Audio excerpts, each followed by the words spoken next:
ورحمۃ اللہ وبرکاتہ۔ اعوذ باللہ من الشیطان الرجیم، بسم اللہ الرحمن الرحیم۔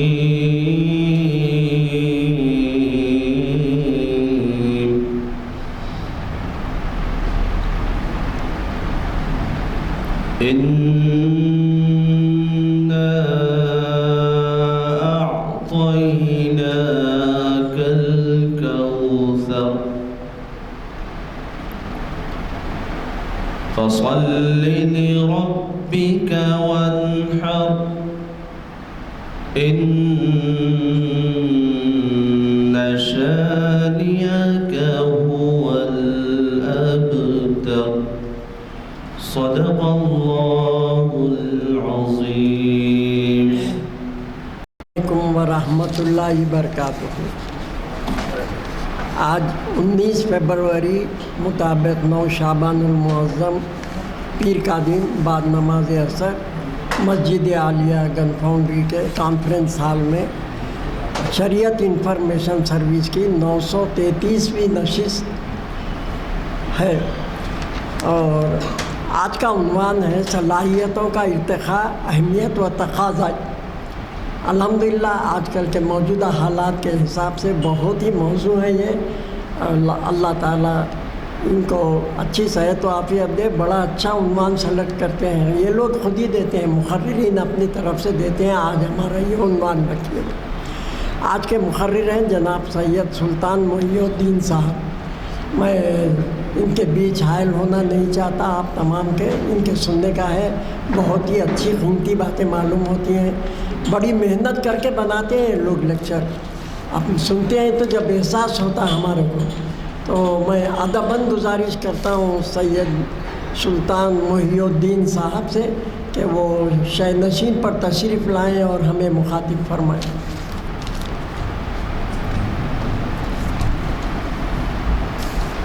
اللہ وبرکاتہ۔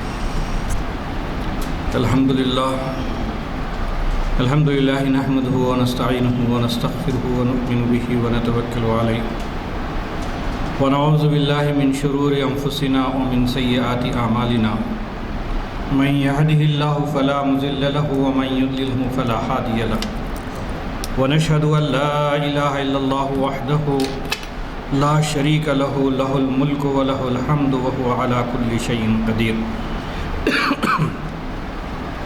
ارسلہ بالحق بشیرا ونذیرا وداعیا الی اللہ باذنہ وسراجا منیرا۔ اما بعد، فقال اللہ تعالی فی القرآن المجید والفرقان الحمید، اعوذ باللہ من الشیطان الرجیم، بسم اللہ الرحمن الرحیم۔ احسب الناس ان یترکوا ان یقولوا آمنا وهم لا یفتنون ولقد فتنا الذین من قبلهم فلیعلمن اللہ الذین صدقوا ولیعلمن الکاذبین۔ وقال تعالی فی مقام آخر، ترى کثیرا منهم یسارعون فی الاثم والعدوان وأکلهم السحت لبئس ما كانوا يعملون۔ صدق اللہ العظیم وصدق رسولہ النبی الکریم، نحن علی ذلک من الشاہدین والشاکرین۔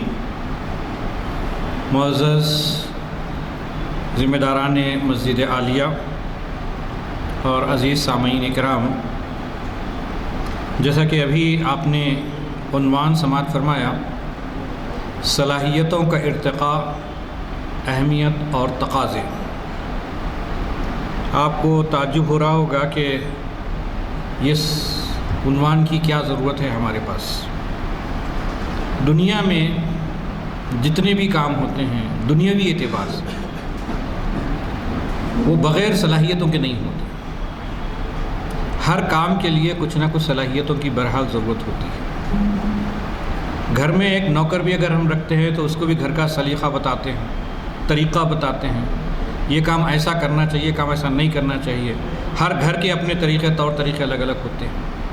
اور کہیں آفس میں اگر کوئی رکھتے ہیں تو آفس کی ضرورتوں کے حساب سے ہم تیار کرتے ہیں۔ ایک اکاؤنٹنٹ کو رکھتے ہیں تو اکاؤنٹس کی جو صلاحیت رکھتا ہے اسی آدمی کو اکاؤنٹس کا کام دیتے ہیں، بغیر صلاحیت کچھ جانتا نہیں اس کو اکاؤنٹنٹ بنا کے نہیں بٹھاتے۔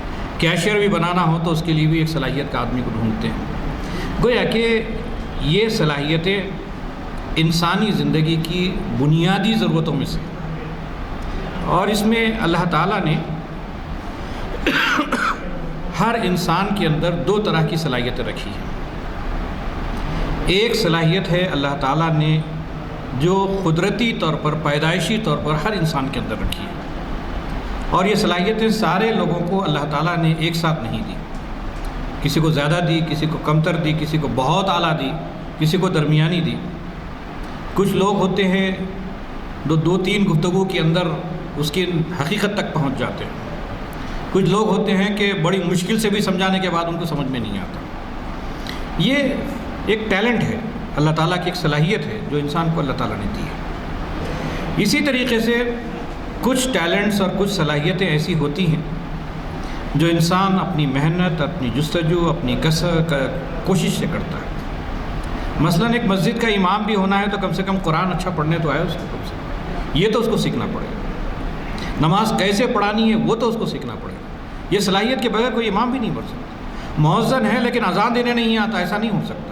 مؤذن ہو تو اذان دینے کے لیے صلاحیت اس کے اندر ہونی چاہیے۔ تو ان تمام چیزوں کے اندر ایک جو بہت اہم ترین چیز ہے جس کو موجودہ دور کے اندر ہیومن ریسورس ڈیولپمنٹ کہا جاتا ہے، کہ آدمی کی، انسانوں کی صلاحیت کو فروغ دینا، اس کو ڈیولپ کرنا، یہ موجودہ دور کا ایک برننگ ٹاپک ہے، ہاٹ کیک ہے یہ۔ اور آج صرف ان لوگوں کی اہمیت ہے جو باصلاحیت ہے، جو بے صلاحیت ہے وہ خالی پڑے ہوئے ہیں، ان کی کوئی پوچھنے والا نہیں ہے۔ ڈگریوں کی انبار رکھی ہوئی ہے، صلاحیت نہیں، کوئی نہیں پوچھتا۔ ڈگریاں کم ہیں، صلاحیت اچھی ہے، لوگ اس کو آفر دیتے ہیں، جو منہ مانگا وہ قیمت دینے کے لیے تیار ہے۔ صلاحیت کی ضرورت، ٹیلنٹس کی ضرورت ہے۔ تو یہ ٹیلنٹس، جو صلاحیتیں اللہ تعالیٰ نے انسان کو دی ہیں، ایک دوسرے انسان اپنی طرف سے جو کوشش کر کے جو کماتا ہے وہ، یہ دو چیزیں ایسی ہیں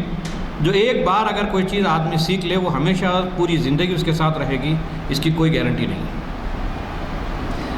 اور اس کے اوپر آدمی جتنی کوشش کرتا رہے، محنت کرتا رہے اور مسلسل اس کو آگے بڑھاتا رہے تو وہ صلاحیت بڑھتی چلتی ہے۔ اگر یہاں حافظ صاحب اگر بیٹھے ہیں تو آپ جانتے ہیں کہ ایک مرتبہ آپ نے حفظ کر لیا تو کافی نہیں ہے، روزانہ دور کرنا پڑتا ہے، بار بار اس کو یاد کرنی پڑتی ہے۔ رمضان میں تو خصوصی توجہ دینی پڑتی ہے۔ ارے حالانکہ حفظ کر لیا نا، بات ختم ہو گئی تھی، لیکن کیوں؟ ایک اچھا حافظ، ایک اچھا جید حافظ ہو جائے اور نماز میں ایک غلطی نہ ہو، اس کی بڑی محنت چاہیے۔ اب آپ دیکھتے ہیں کہ حرمین میں کبھی جو ہے تلاوت سنتے تو ایسا معلوم ہوتا ہے کہ پانی کی طرف پڑے جا رہے ہیں، روانی کے ساتھ، کہیں رکتے نہیں ہیں۔ کمال کی بات یہ ہے کہ اس میں تجوید کی غلطیاں نہیں کرتے۔ تو کیا آپ یہ سمجھتے ہیں کہ بغیر محنت کے، بغیر کوشش کے یہ چیز آ گئی؟ نہیں، اس مقام تک پہنچنے کے لیے، اس کے لیے لوگوں نے محنت کی، کوشش کی، اور جو محنت کرا، جو میں کوشش کیا، اس کو وہ حصہ ملا اس کے حصے سے۔ تو پتہ چلتا ہے کہ یہ چیزیں ایسی ہیں جس کے لیے ہمیں کوشش بھی کرنی چاہیے۔ تو اس میں دو چیز ہے، ایک تو یہ کہ ان صلاحیتیں جو اللہ تعالیٰ نے ہم کو دی ہیں، جو ہم نے سیکھی ہیں، اس کو اپڈیٹ کرنے کی ضرورت ہے، تازہ کرنے کی ضرورت ہے، کہ حالات بدل گئے، ضرورتیں بدل گئے، کل کچھ اور سیکھا تھا، آج کچھ نئی چیز سامنے آ گئی۔ آپ کو یاد ہوگا کسی زمانے میں ہم لوگ چھوٹا سا گھر میں ایک فون ہوتا تھا، وہ فون چلانا جانتے تھے۔ اس کے بعد جب موبائل فون آیا تو لوگ پریشان ہوئے، موبائل فون کیسے چلے گا بھائی؟ تو موبائل فون بھی لوگوں نے سیکھا۔ اس سے آگے بڑھے تو پھر اب اسمارٹ فون آ گیا۔ اب اسمارٹ فون میں پھر واٹس ایپ وغیرہ، پھر سوشل میڈیا، نہ جانے کیا کیا چیزیں اس کے اندر آ گئی ہیں۔ اب آدمی سیکھ رہا ہے کہ نہیں سیکھ رہا ہے؟ سیکھ رہا ہے، اپڈیٹ کر رہا ہے۔ اب بولے نہیں میں وہ پرانا فون ویسے میں کام چلا، نہیں چلے گا، وہ پرانا فون یوز بھی نہیں ہو رہا۔ اب آج کل جو ہے غریب سے غریب آدمی بھی جو راستے میں کچرا بھی چن رہا ہے، اس کے بعد بھی اسمارٹ فون ہے، اسمارٹ فون استعمال کرنا جانتا ہے۔ اس کا مطلب یہ ہے کہ وہ بھی اپنے آپ کو اپڈیٹ کر رہا ہے۔ پھر اپڈیٹ کے ساتھ اپ گریڈ بھی کرنا ہے۔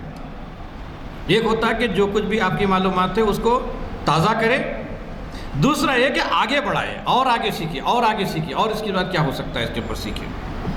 پھر اسی طریقے سے آپ دیکھیں گے کہ صلاحیتوں کی وسعت جو ہے شخصیت کے اندر ایک جاذبیت پیدا کرتی ہے، کشش پیدا کرتی ہے۔ آپ کسی بھی آدمی کو دیکھیے کہ کسی آدمی کو آپ بولے بھائی چائے بنا دیجئے، وہ چائے ایسی بنا کے لائے، آپ بولتے بھائی چائے دوبارہ بنانے ان کو ہی دیا جائے، یہ اس سے اچھی چائے تو ہم کو کوئی اور نہیں مل سکتی، بات چھوٹی سی، لیکن ایک ہے کہ بھائی بنا دیے چائے پلا دیے بات ختم، یہ بھی ہو سکتا ہے۔ میں یہاں کی بات نہیں، جنرل بات کر رہا ہوں میں کہ ہوتا ہی ہے۔ تو اسی طریقے سے آدمی اگر غور و فکر کرتا جائے کہ جس کے پاس ہنر ہوگا، اسکل ہوگی، اس میں ڈیولپمنٹ ہوگا، اپ گریڈ ہوگا اور اس کو جو تازہ رکھے گا، تو ڈیمانڈ جو ہے اس کی ہمیشہ سونے کی طرح ہوگی، کھرا سونا جسے ہم کہہ سکتے ہیں کہ 1000 آدمی بھی کھڑا ہو تو آدمی پہلے اس کو آگے بڑھاتا ہے، ارے بھائی یہ آدمی کو پہلے بلا لو، اس سے ہم کو کوئی چیز سمجھنی ہے۔ پھر اس کے ساتھ ایک چیز کی ضرورت پڑتی ہے کہ اپنے علم کے دائرے کو تھوڑا وسیع کریں۔ جو کچھ معلومات ہے کافی نہیں ہے، دنیا میں تیزی سے معلومات بڑھ رہی ہیں، تو معلومات میں اضافہ ہو، کیا کیا اس کی چیزیں اور چیز اس کے اندر آ سکتی ہیں۔ پھر اس کے ساتھ یہ کہ سوچ کا افق بڑھائے، اپنی غور و فکر کے اندر جو ہے تیزی لائے۔ پھر اس کے بعد عملی رویوں کے اندر تبدیلی لائے کہ ایک کام آپ کل ایسے کر رہے تھے لیکن بہت وقت ضائع ہو رہا تھا اس میں، آپ نے اس کو ایک اور انداز سے کرنے کی کوشش کی تو کم وقت میں زیادہ کام ہو گیا آپ کا۔ یہ کیسے ہوا؟ آپ نے صلاحیت سیکھی، اس کو کرنے کا طریقہ سیکھا تو مشکل کام آسان ہو گیا۔ آپ کو یاد ہوگا کسی زمانے میں ہمارے جو بڑی موٹی موٹی دیواریں 14 18 انچ کی جو مٹی کی دیواریں ہوا کرتی تھی، آج تو وہ 4 انچ میں آ گئی، 4 انچ کی دیوار پہ کام چل رہا ہے۔ اس کسی زمانے کے ہمارے جو پلنگ اور یہ ٹیبل ہوا کرتے تھے اتنے وزنی ہوتے تھے، 2 3 لوگ بڑی مشکل سے اٹھا پاتے تھے، آج اتنے ہلکے پھلکے ہو گئے۔ وہ صلاحیت ہی تو ہے نا جس کی وجہ سے آدمی چیزوں کو کم سے کم وزن میں ہلکی سے ہلکی چیزوں کے اندر بہت زیادہ خوبصورت اور اچھی چیزیں بنانے لگ گیا ہے۔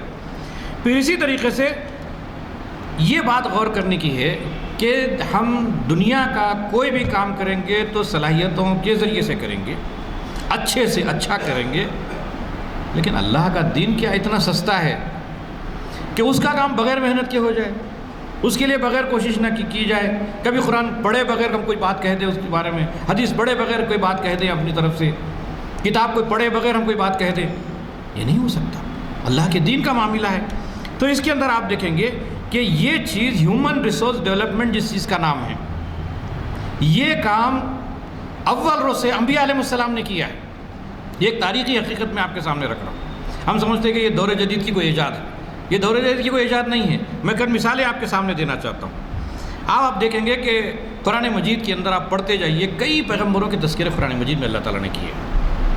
کہیں آپ دیکھیں گے کہ ایک نبی کا تذکرہ کرتے ہوئے ان کی دعوتی زندگی کیسی تھی، دعوت میں کن کن پڑاؤ سے گزرتے ہوئے اپنے دعوت کا کام انہوں نے کیا، اس کے اسکلز کو جو ہے قرآن مجید سامنے لاتا ہے۔ کسی نبی کی گھریلو زندگی کیسی تھی اس کے اوپر اجاگر ڈالتا ہے، کسی نبی کی دعائیں۔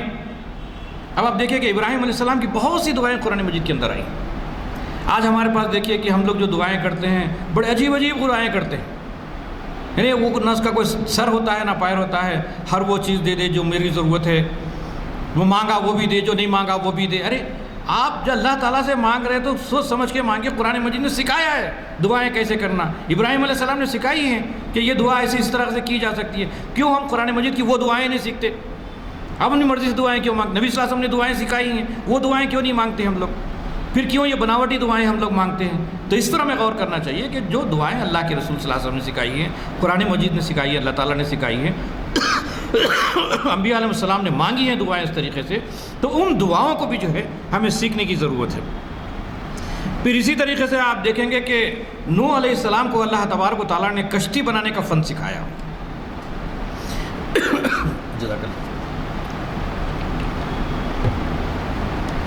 وہ زمانہ جہاں پر کوئی کشتی بناتا نہیں تھا، اور جب کشتی وہ بنانے لگے تو لوگوں نے ہنس پڑے، ارے بھائی یہ تو سوکھے میں کشتی بنا رہا ہے، یہ کیسا پانی میں چلے گی۔ اب جب کوئی آدمی نیا کام کرتا ہے دنیا بولتی ہے یہ تو پاگل ہے، لیکن جب بن جاتی ہے اس کے فائدے لوگوں کو نظر آتے، بولتے نہیں یہ ہوشیار آدمی تھا، ہم پاگل تھے۔ تو نوح علیہ السلام کے ساتھ ایسے ہی ہوا کہ انہوں نے کشتی بنائی، نہ صرف کشتی بنائی، کشتی میں سب کو سوار کیا، جو آنا چاہتے تھے آئے، جو نہیں آنا چاہتے نہیں آئے، لیکن جو کشتی میں سوار ہو گئے وہ بچ گئے، جو کشتی میں سوار نہیں ہوئے ڈوب گئے۔ تو یہ صلاحیت ہے، یہ ٹیلنٹ ہے جو اللہ تبارک و تعالیٰ نے حضرت نوح علیہ السلام سے لیا۔ حضرت ابراہیم علیہ السلام کی زندگی کو آپ دیکھیں گے کہ عالمگیر دعوت کا جو انہوں نے کام انجام دیا ہے، عراق کی سرزمین سے نکلتے ہیں، اپنے گھر میں دعوت دیتے ہیں، والد کو دعوت دیتے ہیں، اڑوس پڑوس پورے محلے کی دعوت دیتے ہیں، پورے ملک میں دعوت دیتے ہیں، وقت کے بادشاہ سے ٹکر لیتے ہیں، اس کے سامنے گفتگویں کرتے ہیں، اس سے آگے بڑھتے ہیں، پھر نکلتے ہیں ادھر فلسطین کی طرف، ادھر مصر کی طرف، اور جہاں بھی جاتے ہیں کہ اپنے ایک نمائندے کو، ایک طرف لوط علیہ السلام کو، ایک طرف یہ اسحاق علیہ السلام کو، اسماعیل علیہ السلام کو مکے میں لا کر کے انہوں نے اپنے نمائندہ بنایا۔ یہ بغیر صلاحیت کے ہوا کیا؟ یہ پورے ٹیلنٹس ہیں، یہ صلاحیتیں ہیں جو انہوں نے پیش کی ہیں۔ اسی طریقے سے داؤد علیہ السلام کا ذکر قرآن مجید میں ملتا ہے کہ داؤد علیہ السلام نے زرہ بنانے کا فن کو جانتے تھے، کہ لڑائی میں جو ہے جو زرہ بنائی جاتی ہے اس کے ماہر تھے، فن تھے۔ لوگ یہ کہتے تھے کہ زرہ اگر بنانی تو اس آدمی سے بناؤ، یہ ٹیلنٹڈ آدمی ہے۔ حضرت یوسف علیہ السلام کا ذکر قرآن مجید میں آتا ہے، ایک کانٹیکس ہمیں یاد ہے کہ صرف وہ ایک زلیخا نے جو ہے ان کے اوپر ڈورے ڈالے، یہ تو ہم کو معلوم ہے، لیکن ان کا ایک اور ایک ٹیلنٹ ہے، وہ ٹیلنٹ یہ ہے کہ خزائن الارض، جو تمہارے پاس جو زمین کی خزانے تمہارے پاس ہیں وہ میرے پاس ہے، انی لکم حفیظ، کہ میں اس کا حفاظت کرنے والا بھی ہوں، اس کی پلاننگ بھی کرنے والا ہوں۔ گویا کہ فائنانس مینجمنٹ آج کے دور کا جسے ہم کہہ سکتے ہیں۔ تو یوسف علیہ السلام پوری ملک کو فائنانس کرائسس سے بچایا انہوں نے وہ پوری دولت کو جو ہے قید سے پہلے آئے، قید آنے والا تھا، اس کے لیے انہوں نے پوری تیاری کی، قید کے زمانے کے اندر سروائیو کیا۔ جب قید کا زمانہ آیا تو خود بھی سروائیو ہوئے، آس پاس کے لوگوں کو بھی دوا اناج پہنچایا، پھر بعد میں دیکھا تو پورا خوشحال بنا۔ ہمارے پاس کیا ہے سر، پیسہ آیا آج ہم نے خرچ کر دیا پورا، کل پھر جیسے کیسے فقیر بن کے رہ گئے۔ لیکن انہوں نے بتایا کہ نہیں، اس پیسے کے 3 حصے ہونے چاہیے۔ ایک حصہ تو یہ ہے کہ آدمی اس کو کھا لے، ایک حصہ اس کے ڈیولپمنٹ میں لگائے، ایک حصہ پھر کل کے پلاننگ کرے اس کے لیے، کیسے اس کو جو ہے وہ بڑھایا جا سکتا ہے، یا آس پاس کے لوگوں کی کیسے مدد کی جا سکتی ہے۔ تو یہ ٹیلنٹ ہے جو حضرت یوسف علیہ السلام نے پیش کیا۔ اسی طریقے سے ہم صحابہ کرام کی زندگی کو دیکھتے ہیں کہ نبی اکرم حضرت محمد مصطفیٰ صلی اللہ علیہ وسلم کے صحابہ کتنے تھے۔ ایک اندازے کے مطابق اگر ہم حجۃ الوداع کا اگر اندازہ لگاتے ہیں تو 1,24,000 کے آس پاس یا 20,000 کے آس پاس صحابہ ہو سکتے ہیں۔ لیکن نبی صلی اللہ علیہ وسلم ہر معاملے میں ہر ایک سے مشورہ نہیں کرتے تھے۔ مشورہ دینا بھی ایک صلاحیت ہے، ایک ٹیلنٹ ہے۔ بات کو سمجھے، کیا دینا چاہیے، کیسے دینا چاہیے، کتنی دینی چاہیے، کیا کہنا چاہیے، کیا نہیں کہنا چاہیے، اس کا سلیقہ کیا ہونا چاہیے، یہ 2 لوگوں کے اندر تھا۔ ایک حضرت ابوبکر صدیق رضی اللہ تعالیٰ عنہ تھا، دوسرے حضرت عمر فاروق رضی اللہ تعالیٰ عنہ کے پاس تھا۔ تو نبی صلی اللہ علیہ وسلم بہت اہم معاملات کے اندر ان دونوں صحابہ سے مشورہ کرتے تھے۔ آپ جو ہے مشورہ کرتے تھے ابوبکر صدیق رضی اللہ تعالیٰ عنہ سے، آپ مشورہ کرتے تھے عمر رضی اللہ تعالیٰ عنہ سے۔ اسی طریقے سے جنگی حالات آ گئے، کچھ حالات خراب ہوئے تو جنگی اسٹریٹجی کیا ہونا چاہیے، اس کے لیے ہتھیار کے سلسلے میں جب مشورہ کرنا تھا تو وہ ابوبکر صدیق سے، عمر رضی اللہ تعالیٰ سے مشورہ نہیں کرتے تھے، کیونکہ جنگی ماہر تو کوئی اور تھے۔ جنگی ماہر میں کون تھے؟ عمر بن العاص رضی اللہ تعالیٰ عنہ تھے۔ تو عمر بن العاص رضی اللہ تعالیٰ عنہ سے جو ہے، اور خالد بن ولید رضی اللہ تعالیٰ عنہ تھے جو جنگی ماہرین کہلاتے تھے، کیونکہ زمانے جاہلیت میں بھی انہوں نے جنگی لڑی تھی، تو لہٰذا جنگی معاملات میں ان سے مشورہ کیا کرتے تھے اور جنگی قیادت کرتے تھے۔ حضرت علی رضی اللہ تعالیٰ عنہ جو آپ کے گھر میں پرورش پائے، آپ کے ساتھ بڑے ہوئے اور آپ کے گھر کے بچے کی طرح رہے، بعد میں آپ کے داماد بھی بنے، لیکن آپ نے ان کو ایک فن سکھایا، ایک آرٹ سکھایا۔ ہم لوگ جو ہے جب قرآن مجید کو، احادیث کو یا اسلام کو جب پڑھتے ہیں تو ان چیزوں پر غور نہیں کرتے۔ یہ غور کرنے کی بات ہے کہ حضرت علی رضی اللہ تعالیٰ عنہ کو نبی صلی اللہ علیہ وسلم نے قاضی بنایا، جج بنایا، کہ جب لوگ لڑائی جھگڑے ہو جائیں گے اس کے اندر صلح صفائی کیسے کرائے، ججمنٹ کیسا دے، اس کا فن انہوں نے سکھایا۔ یہاں تک کہ وہ ان کو مفتی بنایا کہ بعض معاملات میں فتوے بھی دیا کرتے تھے، اور اس کے ساتھ یہ کہ آپ صلی اللہ علیہ وسلم نے اس کی خاص قسم کی ٹریننگ بھی دی ان کو، کہ ان کو بتایا کہ ایسے ایسے کرنا چاہیے۔ اسی طریقے سے قرآن مجید سارے صحابہ کے سامنے قرآن مجید نازل ہوا، قرآن مجید وہ پڑھتے تھے، ان کی مادری زبان قرآن مجید تھی۔ ہم سے یہ نہیں کہا گیا کہ قرآن مجید کسی بھی چیز سے بھی سیکھ لیجیے آپ صحابی سے، ہم سے یہ کہا گیا، اللہ کے رسول صلی اللہ علیہ وسلم نے امت کو نصیحت کی کہ قرآن کی تفسیر اگر سمجھنا ہو تو 2 نولوں کا نام حدیث میں ملتا ہے کہ عبداللہ بن مسعود رضی اللہ تعالیٰ عنہ اور ابی بن کعب رضی اللہ تعالیٰ عنہ سے ملتا ہے۔ ان دونوں کو تفسیر کا ماہر بنایا تھا۔ یہ قرآن مجید کی تفسیر کیا ہوتی ہے؟ آج تک کوئی مفسر ان 2 لوگوں سے بے نیاز ہو کر کے تفسیر نہیں کر سکتا، اس لیے کہ وہ مہارت کی اس جڑ پہ تھے، یعنی قرآن کو سمجھنا ہو تو ان دونوں سے سمجھو۔ اسی طریقے سے آپ کو معلوم ہے کہ نبی اکرم صلی اللہ علیہ وسلم کے ایک صحابی تھے مصعب بن عمیر رضی اللہ تعالیٰ عنہ۔ مصعب بن عمیر رضی اللہ تعالیٰ عنہ آپ کو معلوم ہے کہ ایک اس وقت کے ہیرو تھے، یعنی ایسے ہیرو تھے کہ زمانے جاہلیت میں وہ مکے کا کپڑا نہیں پہنتے تھے، بلکہ اس زمانے میں جو ہے سیریا سے یعنی شام سے جو ہے کپڑا سل کر کے آتا تھا ان کا، اور ایک ایسی خوشبو لگاتے تھے جو سب سے زیادہ بھاری ہوا کرتی تھی، اور اس وقت کے جو نوجوان تھے ان کے ہیرو تھے، وہ ان کی طرح بال بناتے تھے، ان کی طرح چہرہ بناتے تھے، ان کی طرح کپڑے پہنتے تھے، ان کی طرح چال ڈھال اختیار کرتے تھے، ان کی طرح ڈائلاگ بولتے تھے۔ لیکن جب نبی صلی اللہ علیہ وسلم نے ان کو دعوت دی اور وہ اسلام قبول کیے تو ان کے اندر جو ٹیلنٹ آپ نے دیکھا کہ ان کے اندر کمیونیکیشن اسکل بہت اچھی ہے، ان کی کسی بھی بات کو بہتر طریقے سے دوسروں تک منتقل کر سکتے ہیں۔ تو گویا کہ حضرت مصعب بن عمیر رضی اللہ تعالیٰ عنہ کو اللہ کے دین کے کمیونیکیشن اسکل کے لیے استعمال کیا اور اس کے لیے آگے بڑھایا۔ ایک اور فن ان کے پاس تھا، وہ تھا ڈپلومیسی کا۔ ڈپلومیسی کیا ہوتی ہے کہ ایک قوم ایک قبیلہ دوسرا قبیلہ اب ان کے ساتھ گفتگو کرے، ان کے ساتھ گفتگو کرے، دونوں کے بیچ مسائل حل کرے۔ یہ جو ایک ملک کے دوسرے ملک کے اپنا اپنا قانون، ان کی اپنی حکومتیں، ان کے درمیان گفتگویں کرے، یہ ہر آدمی کے بس کی بات نہیں ہے۔ جیسے آج کے دور میں ہم ایمبیسڈر کہتے ہیں یا سفیر کہتے ہیں، تو یہ سفارتی تعلقات کا کام اگر کسی سے لیا گیا ہے تو مصعب بن عمیر رضی اللہ تعالیٰ سے نبی صلی اللہ علیہ وسلم نے لیا۔ اسی لیے یہ بات ہم دیکھتے ہیں کہ جو لوگ یعنی کیا کہتے ہیں کہ صلاحیتوں کے اندر اضافہ کرتے ہیں تو اللہ تبارک و تعالیٰ ان کے ذریعے سے تاریخ بناتا ہے۔ تاریخ کیسے بنایا؟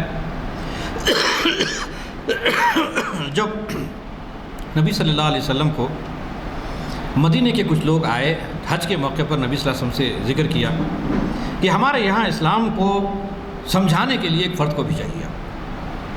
آپ صلی اللہ علیہ وسلم کی نگاہ پڑی حضرت مصعب بن عمیر رضی اللہ عنہ کے پاس۔ مصعب بن عمیر رضی اللہ تعالیٰ عنہ کو جیسے ہی ان کے نگاہ پڑی، ان سے کہا کہ جاؤ ان کے ساتھ اور ان کو اسلام کی دعوت، اسلام کو سمجھاؤ ان کے پاس۔ جب اسلام سمجھانے کے لیے وہ نکلے تھے، نہ پورا قرآن نازل ہوا تھا، نہ حدیث کا پورا ذخیرہ موجود تھا، نہ نبی صلی اللہ علیہ وسلم سے کوئی ڈائریکٹ کانٹیکٹ تھا کہ کوئی ٹیلی فون بھی نہیں تھا کہ اگر کوئی بات نہیں سمجھ میں آئے تو نبی صلی اللہ علیہ وسلم کال کر کے پوچھیں گے، ایسی کیفیت بھی نہیں تھی۔ لیکن جتنا قرآن نازل ہو گیا تھا اتنا ہی لے کے نکل گئے تھے، اور اسی میں محنت کر کے 72 ایسے لوگوں کو ساتھ لے کر کے آئے 2 سال کے اندر۔ کہا کہ یہ اللہ کے رسول یہ سب آپ کے ہاتھ پر بیعت کرنے کے لیے تیار ہے۔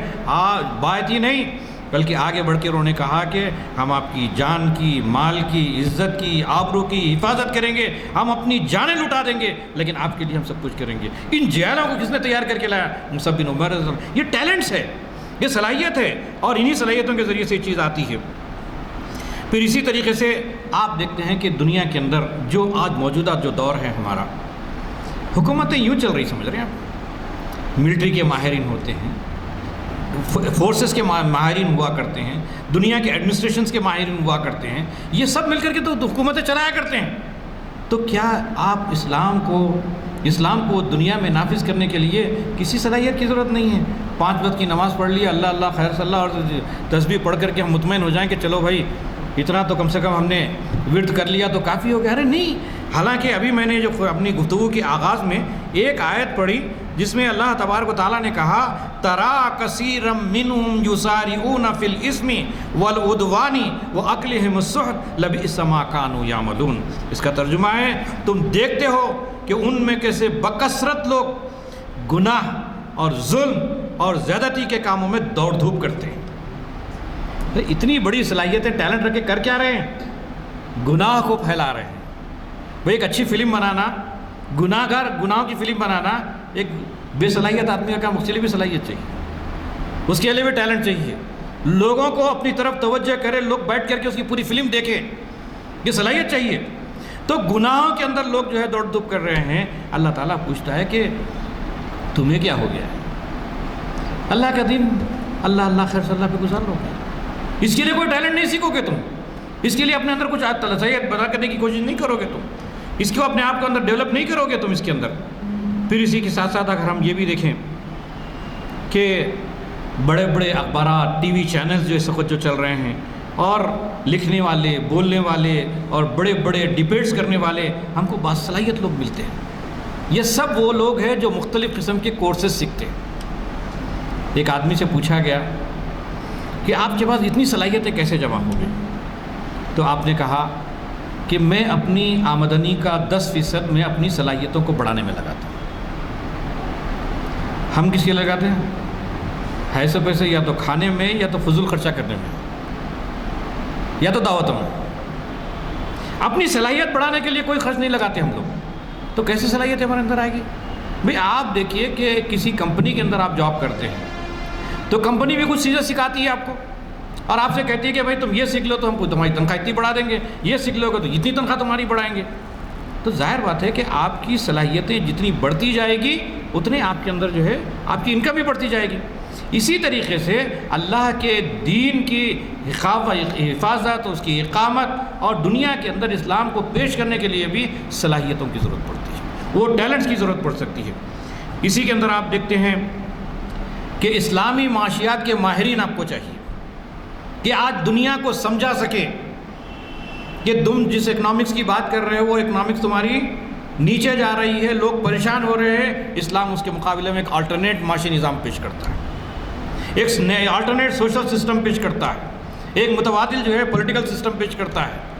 یہ کون سمجھائے گا؟ ہم نے کبھی قرآن مجید کو اس حیثیت سے پڑھا ہے کہ قرآن مجید میں پولیٹیکل سسٹم کیا بتایا گیا ہے، قرآن مجید کا جو ہے اکنامیکل سسٹم کیا ہے، قرآن مجید کا جوڈیشری سسٹم کیا ہے؟ کیا کبھی ہم نے ان چیزوں پہ غور کرنے کی کوشش کی ہے؟ پتہ چلا کہ ہم نے اس طرح کی چیزیں نہیں سیکھی.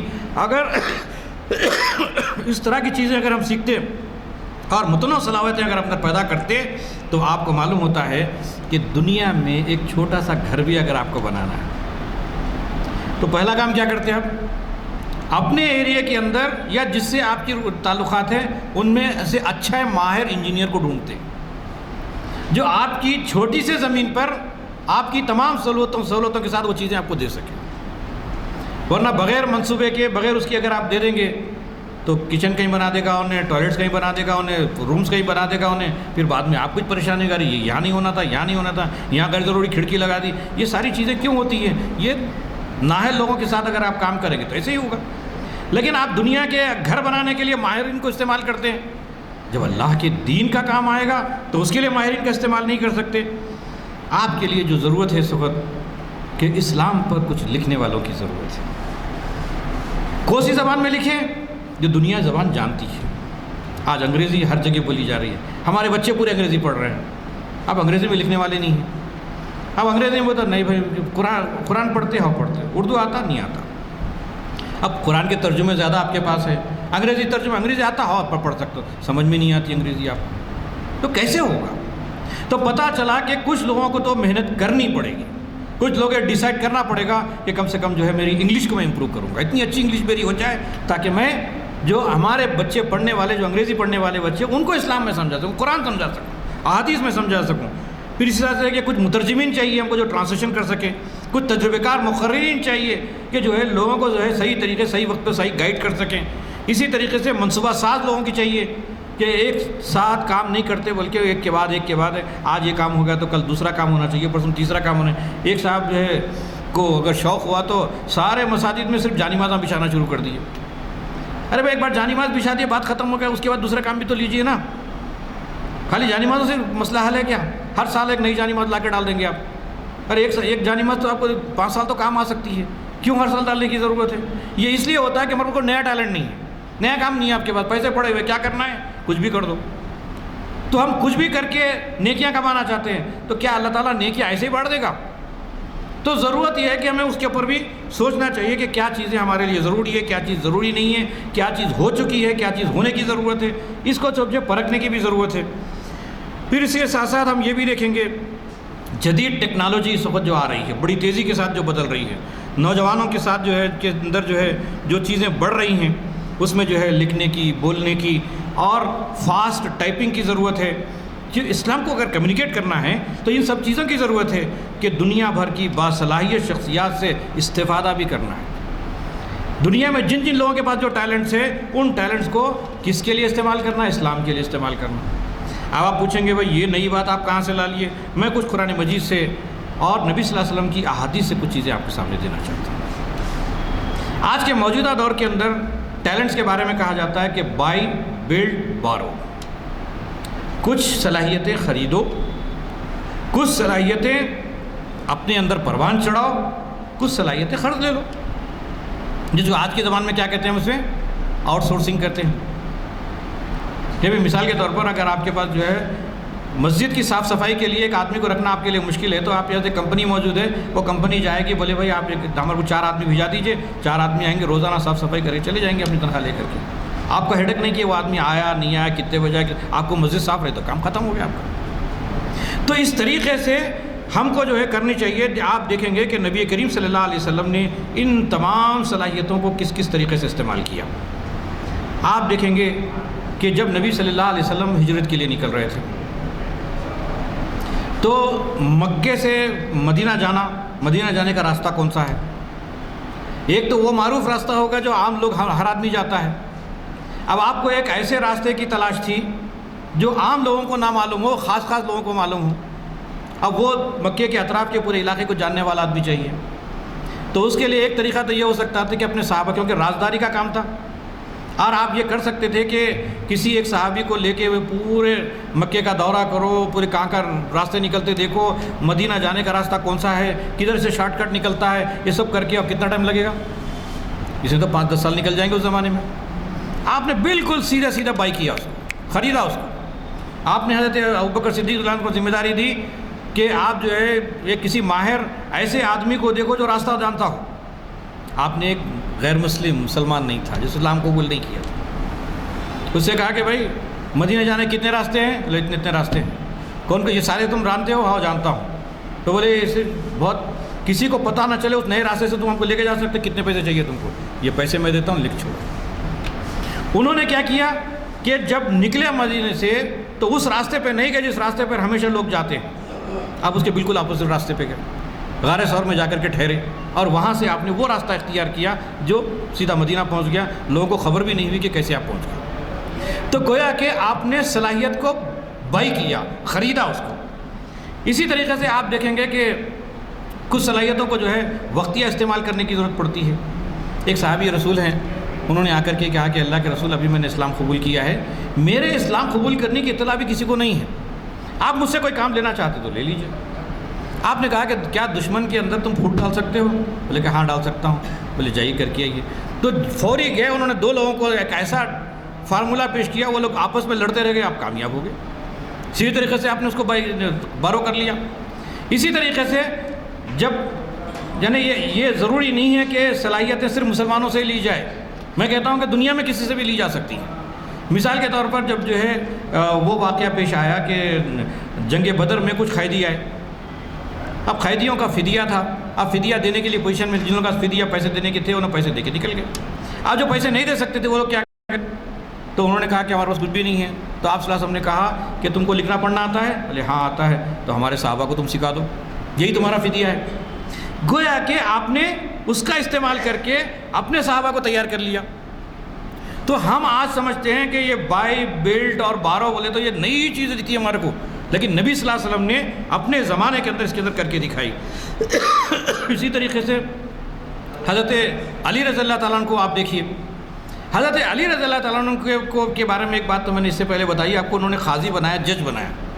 ایک اور ٹیلنٹ ان کے اندر تھا، وہ یہ تھا کہ ایک پرسنل سیکریٹری کے بہترین فرائض کو انجام دے سکتے تھے، اور وہ مہمان نواز تھے.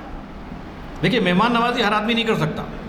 مہمان نوازی کا مطلب یہ ہے کہ جسے ہم کہہ سکتے ہیں کہ گھر کے اندر کھانے پینے کا جو مہمان آئے گا اس کی ساری ضرورتوں کو پوری کرنا، کیونکہ نبی صلی اللہ علیہ وسلم کو دعوت دینے کا کام تھا. تو لوگوں کو اپنے گھر پہ دعوت پہ کھانے پہ بلاتے تھے، تو ظاہر بات ہے کہ سارا گوشت تو امہات المومنین پہ نہیں ڈالا جا سکتا تھا. تو حضرت علی رضی اللہ تعالیٰ عنہ کو آپ نے یہ ذمہ داری دے رکھی تھی کہ جو مہمان میرے گھر آئے ان کے رہنے اور کھانے پینے کا انتظام تم کرو. انہوں نے کر لیا. اس کے بعد ان کے بارے میں ایک اور بات آتی ہے کہ وہ پرسنل سیکریٹری ایسے سیکریٹری تھے کہ جس وقت آپ یاد کیجئے ہجرت کی رات ہے، ہجرت کے لیے نکل رہے تھے، لیکن آپ کے پاس جو امانتیں لوگوں کی تھیں، ہمارا زمانہ تو کہتے ہیں کہ وہ دشمن نے میری جان نہیں بچائی، میں ان کا مال واپس کر کے جاؤں، میں لے کے بھاگا، میرے کو آگے بھی ضرورت ہے، آگے تو میرے پاس کچھ بھی نہیں ہے. لیکن نبی صلی اللہ علیہ وسلم نے وہ نہیں کیا. نبی صلی اللہ علیہ وسلم نے جس کی امانت ہے وہ واپس کرنا تھا. آپ واپس کیسا کرتے؟ خود واپس کرنے جاتے، لوگوں کو معلوم تھا آپ جا رہے ہیں. تو آپ نے اپنے بستر پر حضرت علی رضی اللہ عنہ کو سلایا. حضرت علی رضی اللہ تعالیٰ عنہ کو سلانا کوئی معمولی سلانا نہیں تھا، وہ تو آگ کے انگاروں پر سو رہے تھے، اس لیے کہ لوگ جب اندر داخل ہوں گے تو بستر پہ جو شخص پڑا ہوگا اسی کو تو ماریں گے نا، لوگ یہ سمجھیں گے کہ نبی صلی اللہ علیہ وسلم کو مار رہے ہیں، حالانکہ وہاں تھے علی رضی اللہ عنہ، کیونکہ آپ اپنے بستر پہ سلا دیا تھا۔ وہ کہتے ہیں کہ اس رات میں سب سے اچھی نیند میرے کو آئی، یعنی یہ دلیری اور یہ بہادری، یہ ٹیلنٹ تھا ان کا، حضرت علی رضی اللہ عنہ کا۔ اس کے بعد آپ پوری سیرتیں پڑھ جائیے، ایک خاص بات آپ غور کیجیے، آج تک کبھی کہیں آپ نے یہ سنا ہے کہ حضرت علی رضی اللہ تعالیٰ نے جو امانتیں نبی صلی اللہ علیہ وسلم نے لوگوں کو دینے کے لیے کہا تھا اس کو واپس کیے بغیر، یا اس میں ایک کا کسی کو دیے، دوسرے کا کسی کو دیے، کسی کو زیادہ دیے، کسی کو کم دیے، ایسا کر کے آئے کیا؟ بلکہ نبی صلی اللہ علیہ وسلم نے کس کو کتنا بتایا تھا اس حساب سے پورا دیکھے آئے۔ اس لیے تاریخ میں کبھی ہم کو یہ نہیں ملتا کہ کسی کے ساتھ ناانصافی ہوئی۔ گویا کہ امانتیں اہل امانت کے حوالے کرنا یہ ان کا ٹیلنٹ تھا، اس ٹیلنٹ کا نبی صلی اللہ علیہ وسلم نے بھرپور استعمال کیا۔ ایک اور ٹیلنٹ ان کے اندر تھا کہ یہ بہترین میسیج کمیونیکیٹر تھے، کہ ان کے بارے میں کہا جاتا ہے کہ جب نبی صلی اللہ علیہ وسلم ان کو کوئی بات بتاتے، مثال کے طور پر میں ابھی جو بات بولا، اگر آپ سے پوچھا جائے کہ آپ کیا تقریر میں ہوا بولے تو یہ ساری چیزیں آپ ریپیٹ نہیں کر سکتے، لیکن کچھ کم لوگ ہوتے ہیں کہ اس میں سے 80% یاد رکھ لیتے ہیں۔ تو حضرت علی رضی اللہ عنہ کا یہ ٹیلنٹ تھا کہ نبی صلی اللہ علیہ وسلم جو چیز سنتے اس کو دوسروں تک پہنچانا ان کے لیے آسان تھا، تو آپ نے میسیج کمیونیکیٹر کی حیثیت سے آپ کو استعمال کیا۔ پھر اسی طریقے سے آپ دیکھیں گے کہ ہجرت حبشہ واقع ہوئی۔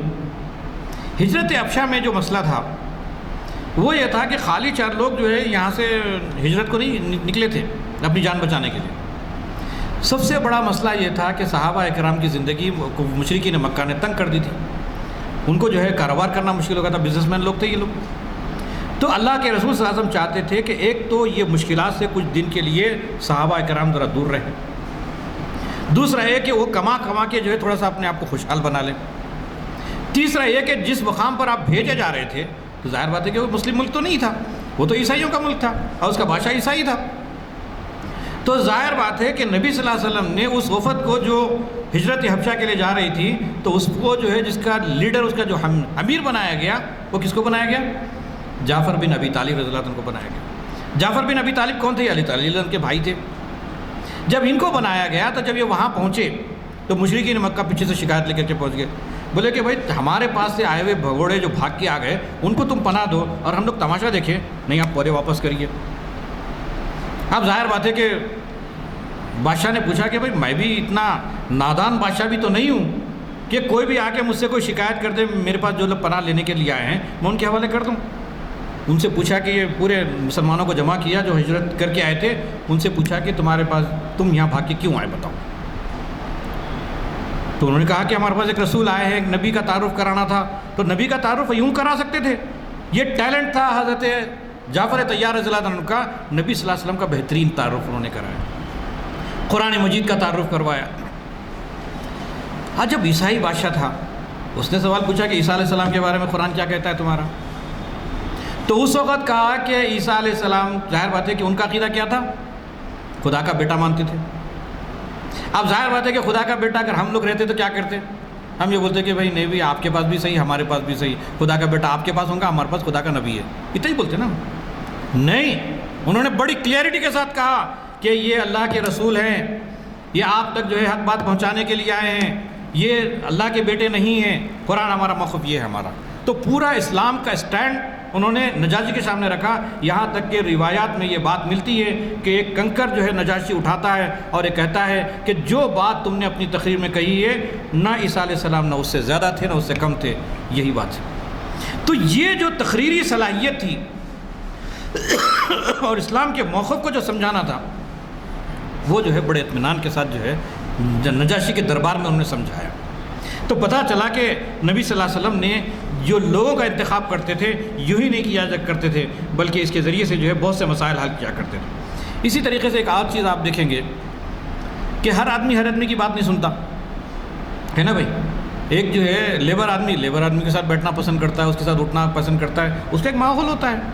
ایک آفیسرز کے درمیان بیٹھتے ہیں، ایک ڈاکٹروں کے ساتھ بیٹھنے کو زیادہ کمفرٹیبل محسوس کرتے ہیں، انجینئرز کے ساتھ بیٹھنے کو زیادہ پسند کرتے ہیں، علماء کے ساتھ بیٹھنے کو زیادہ پسند کرتے ہیں، ایک انسانی فطرت ہے۔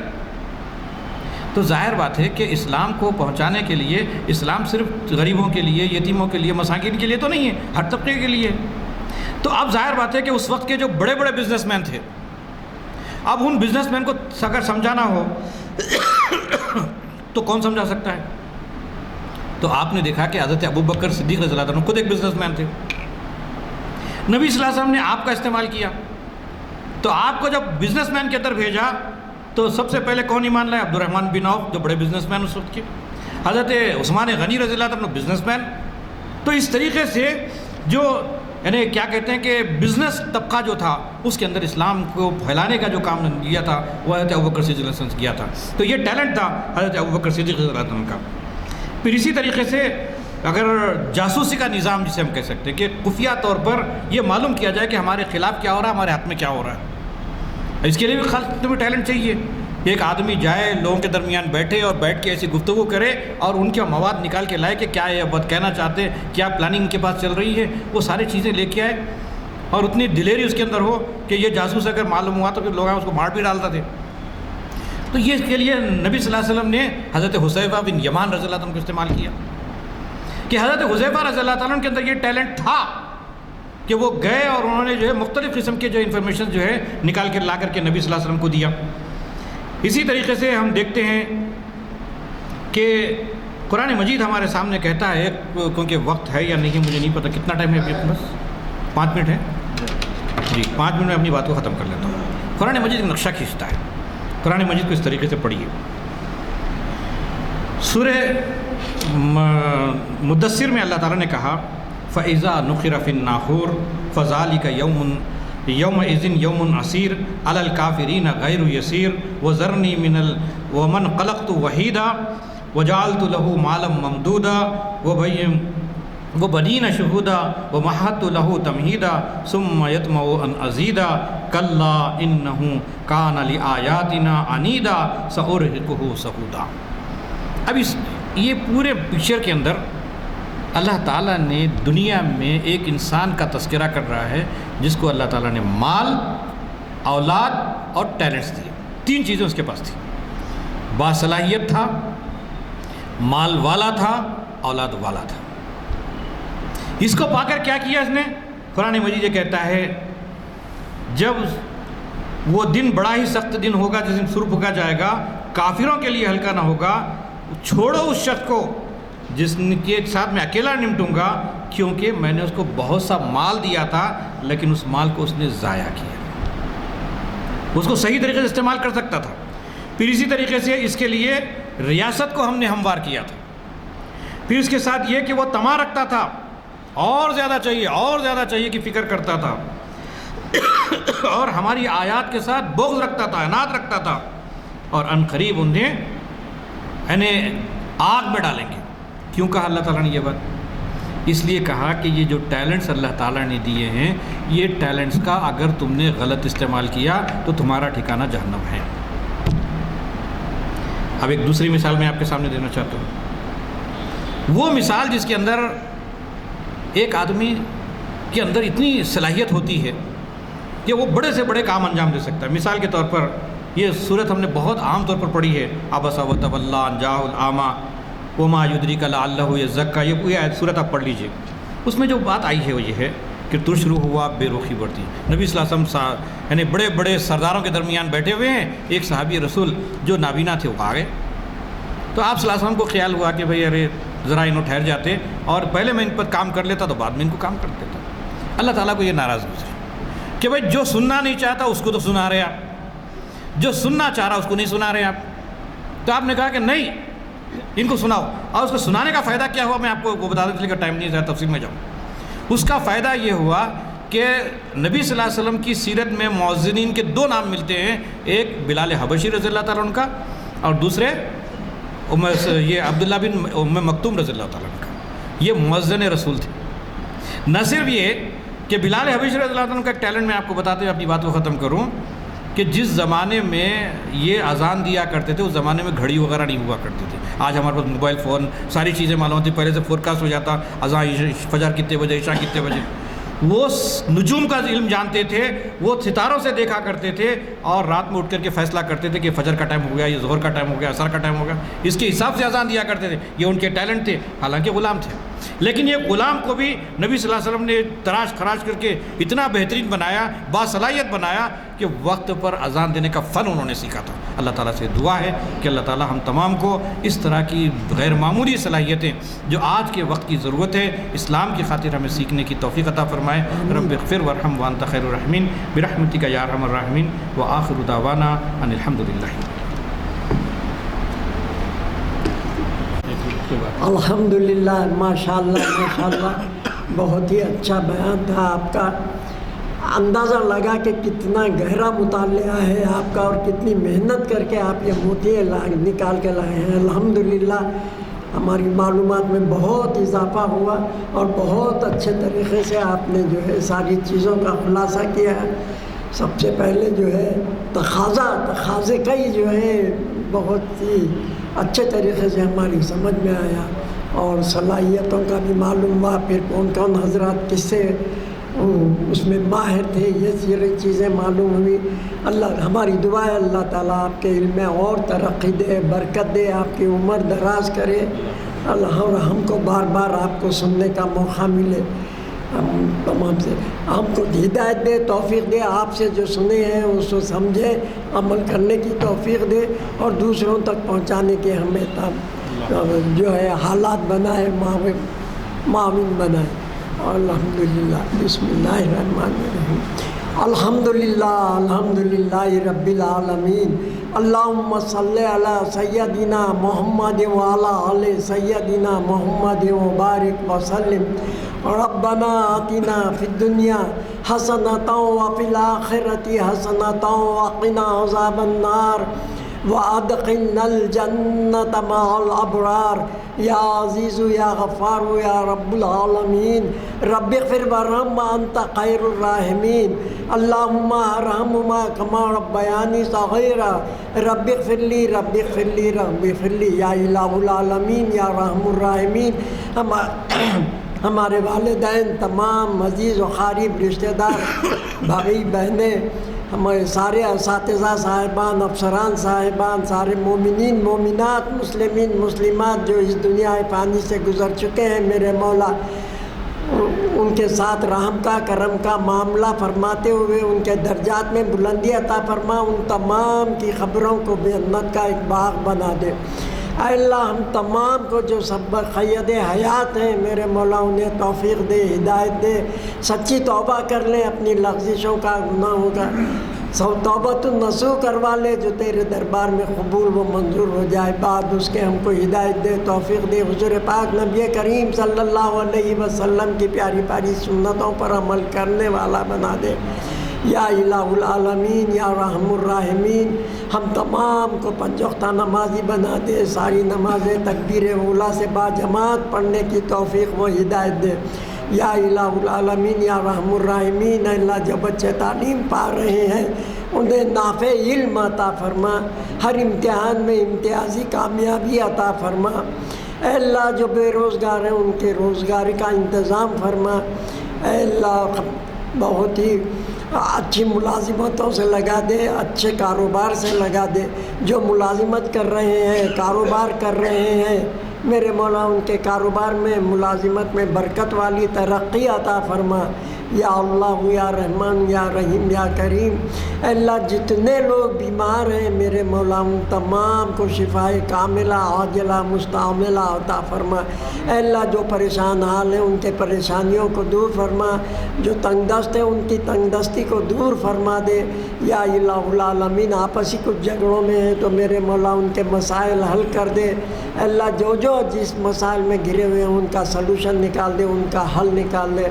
اے اللہ جن کے مقدمات چل رہے ہیں اللہ ان کے مقدمات کی جلد سے جلد یکسوئی فرما دے.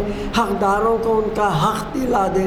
یا اللہ یا رحمان یا رحیم یا کریم. جو بے لاولد ہے میرے مولا اولاد کی خواہش رکھتے ہیں اللہ ان کو صاحب اولاد عطا فرما، صالح اولاد عطا فرما، نیک فرما بردار اولاد، دیندار اولاد عطا فرما. جو میرے مولا ہماری دعاؤں کو محض اپنے فضل و کرم اور حضور پاک نبی کریم صلی اللہ علیہ وسلم کے تقدس میں ان کے واسطے سے ہماری دعاؤں کو قبول و منظور فرما۔ والحمد للہ رب العالمین بحق لا الہ الا اللہ محمد الرسول اللہ۔